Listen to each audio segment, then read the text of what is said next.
Avec les dernières générations de MacBook Pro 2016 et 2017, Apple a supprimé bon nombre de connectiques dites classiques et certains utilisateurs ont toujours besoin d'utiliser des ports USB 3.0, ce qui est tout à fait légitime au vu du nombre de périphériques existants à l'heure actuelle disposant de ce type de connectique. Aujourd'hui, on se propose de découvrir un petit adaptateur Thunderbolt 3 proposant deux ports USB et d'autres connectiques tels que un port de carte SD ou micro SD.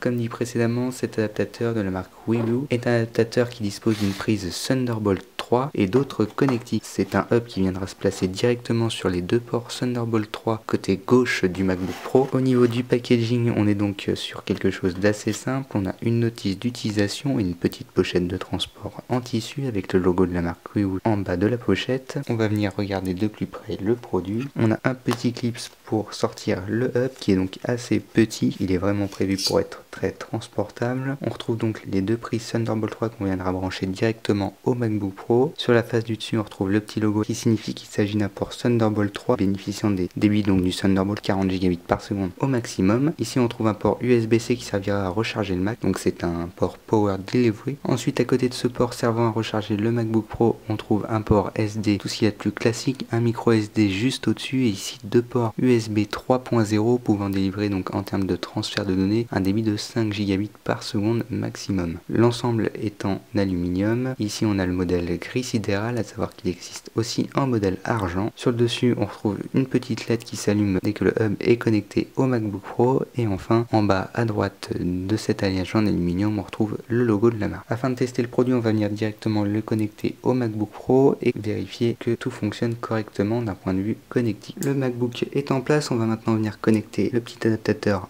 au MacBook Pro, à savoir qu'il faudra obligatoirement venir le brancher sur le côté gauche puisque les deux ports sont prévus pour être connectés sur le côté gauche du MacBook Pro. Si vous avez une coque aussi fine soit-elle, il faudra malheureusement venir la retirer car les quelques millimètres d'épaisseur en plus empêchent le hub de se connecter correctement au Mac. Donc c'est un défaut de cet adaptateur, c'est qu'il faudra obligatoirement enlever la coque de protection sur la face du dessous. On va donc venir le connecter directement au Mac. On voit ici que la petite diode s'allume en blanc, ce qui signifie donc que le hub est bien connecté au MacBook Pro. On va maintenant venir connecter quelques périphériques afin de constater qu'ils se synchronisent bien sur le Mac. On va venir tester ça avec une petite carte SD. On vient la glisser juste dans l'encoche prévue à cet effet. La carte SD a bien été détectée par le Mac, elle est juste ici synchronisée. Comme dit précédemment, grâce au port Thunderbolt 3 ici, on pourra venir plugger des périphériques qui sont compatibles avec cette norme, donc des disques durs Thunderbolt 3 pour profiter d'un débit de 40 Gb par seconde. Sur ce port là, on pourra venir plugger le connecteur de recharge du MacBook afin de le recharger en même temps que l'utilisation des deux ports. Ici on pourra donc venir plugger une carte SD comme montré précédemment, une carte micro SD sur le dessus. Et ces deux ports USB 3.0 sont limités à un débit de 5 Gb par seconde. On connectera donc par exemple des iPhones en synchronisation, des disques durs ou bien encore des périphériques externes tels que des claviers ou souris. On soulignera que ce dispositif est assez fin et très léger, il est donc par conséquent très transportable.